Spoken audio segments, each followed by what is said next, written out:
Hello, and welcome to another edition of Math, Music, and More.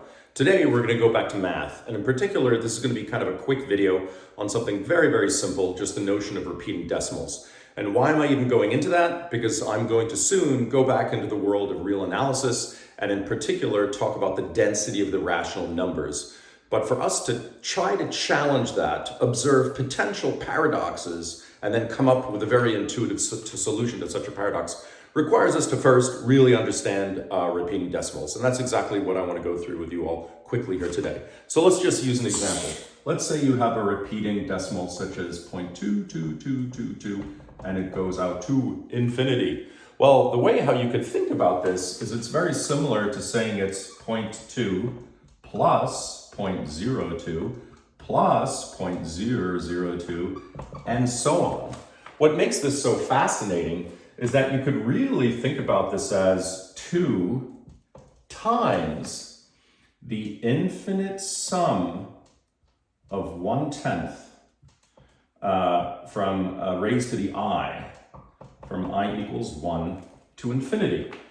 And now I would ask you to go back to one of my videos long ago where I talked about synthetic division. And that's something like, I don't know if you remember, but x, 1 minus x divided into x would give you x, and you have 1 minus x, x minus x squared, which would give you x squared plus dot, dot, dot, dot, dot. And thereby we were able to determine that anytime you have an infinite sum of things that is a geometric progression, it really just equals to x over 1 minus x. So here we have something very similar. We have 1/10 to the 1 plus 1/10 squared plus 1/10 cubed, and so on. It is again one of these infinite sums. Therefore, we could take this portion and say that that portion alone must be equal to x divided by 1 minus x. Well, this is x. So we have 1/10 over 1 minus 1/10. But what does that equal? That equals 1/10 divided by 9/10. And what does that equal? Well, that equals simply 1/9. Therefore, 2 times 1/9 equals 2/9. And all I did here was show that anytime you have something repeating like 0.22222, it's just 2/9. Similarly, 0.44444 would be 4/9. I'll just show you two more very quick things. Let's say, you might say, yeah, but this is such a simple example. That's just one digit that's repeating.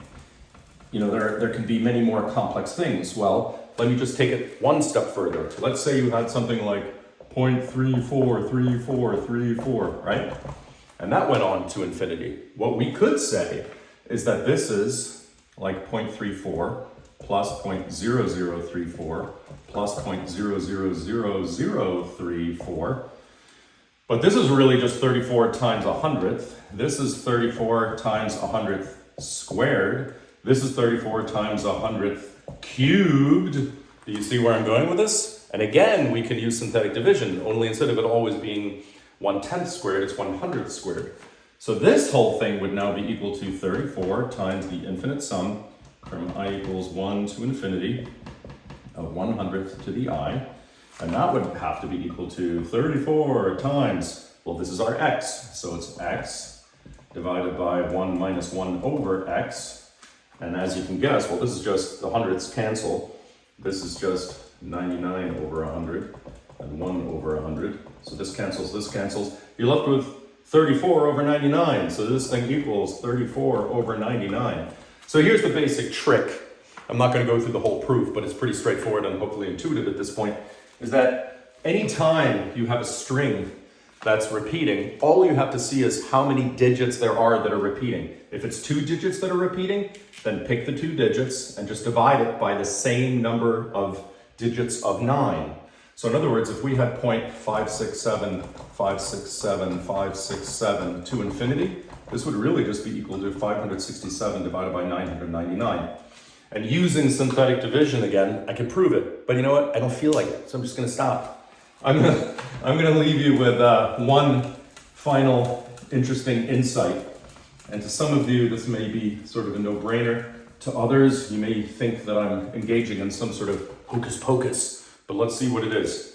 What if we had this thing, 0.99999, again, to infinity?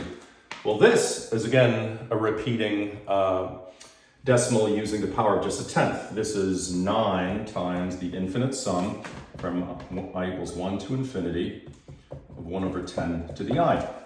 And we did this before. We said, well, this thing just has to equal 1/10 over 1 minus 1/10, which equals 1/10 over 9/10. And the 10s cancel and you're left with 1/9. So it's 9 times 1/9.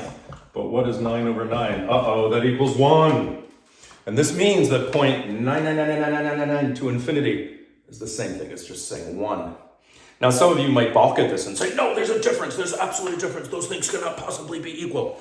And then I would challenge you to tell me what that difference is. Because if there is a difference, there has to be a way how to actually measure that difference. And any time you try to demonstrate a measurable difference between point 99999 and 1, I can just go out a little further and get closer and closer to 1. So therefore, quantitatively, I'm able to prove that it's equal to 1.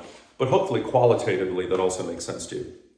Anyway, I'm going to stop here. Later, we're going to get into, again, this notion of the density of rational numbers and the type of apparent paradox that it creates, even though I have a way of arguing around it conceptually and intuitively. And then, if I feel like it, we may go into very, very interesting repeating decimals, such as cyclic numbers, which are fascinating and mysterious. Until then, hope you enjoyed it. Like and subscribe. Take care, everybody. Until next time.